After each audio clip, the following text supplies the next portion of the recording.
I wasn't really sure what I wanted to talk about this week, so my friend suggested that I talk about like my favorite puns, like my favorite memes, like something like that. But then I decided I'm gonna talk about something a little bit more lighthearted, death. And this talk will come in maybe 4 parts if I can count correctly. Part 1 is about memes. I didn't realize this up until one of my friends pointed this out to me. Everyone on Twitter seems like they want to die. And like they keep having tweets about like death and like, oh, kill me now, or like I hired a hitman and then I gave him a picture of myself and he was confused and I was just like, duh. I can't unsee it. It's funny because like me and that one friend, every time I see a tweet about death, I just send it to him. And it's like, that is a big part of our friendship. I recently, if you can't tell, have just seen my first human dead body and it was very... I know people die. I know that. Factually, I know that, but it's like, it's very strange seeing your first dead body because I'm seeing this in a medical capacity, so I'm seeing the reasons why people die, and it's so strange. Like, something small can kill you, something big can kill you. You could know that you're going to die for months before you end up actually dying, or you could die like very suddenly. And Merem, you're not saying anything new, but at the same time, these aren't things that I consciously am aware of in the forefront of my mind. It's more of something like, oh yeah, like, we're all gonna die. Like, as a fact. But it's not really, or it wasn't really something that I'm like, you're gonna die, I'm gonna die, like, all these things are gonna happen. And maybe that's just because, like, we all die individually, we all die, like, by ourselves. Wow, this is such a fun video.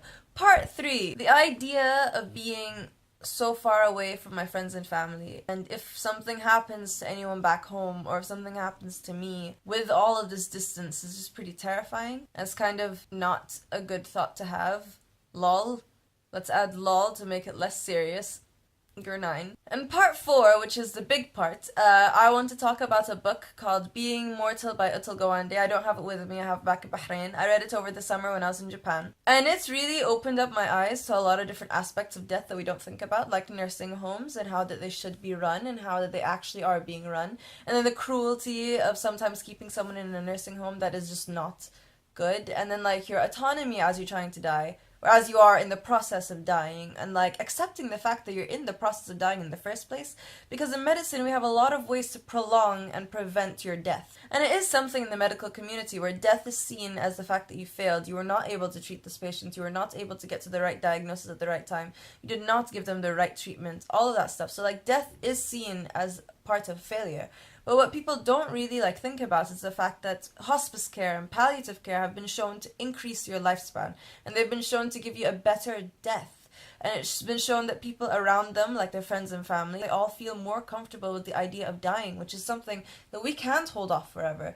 Like, it is an inevitable, and like, and I don't think that anyone would really want to live forever. Oh, actually, no, that's not true. Like, there are people who want to live forever, but it's like, the way I think about death, and it has been something, and I've always thought about death, like it's always been something that's on my mind, because I am a very fun person. I like to hope that when I die, it will be like the feeling of like coming home after a long day, like it was a great day, long day, very productive, like you saw maybe like your favorite people in your life, like you had a great, long, productive, useful day, and then you get to go to sleep.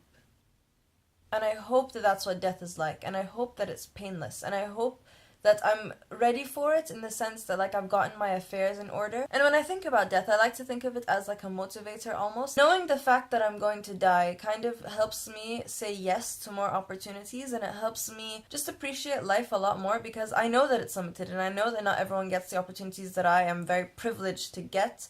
So it kind of like is a catalyst of like forcing me to appreciate life more, to enjoy it a lot more, and then to just get on with things and not prolong and wait and hope that stuff eventually work out. But the thing is that I personally am just not quite ready to die, mainly because my parents would kill me.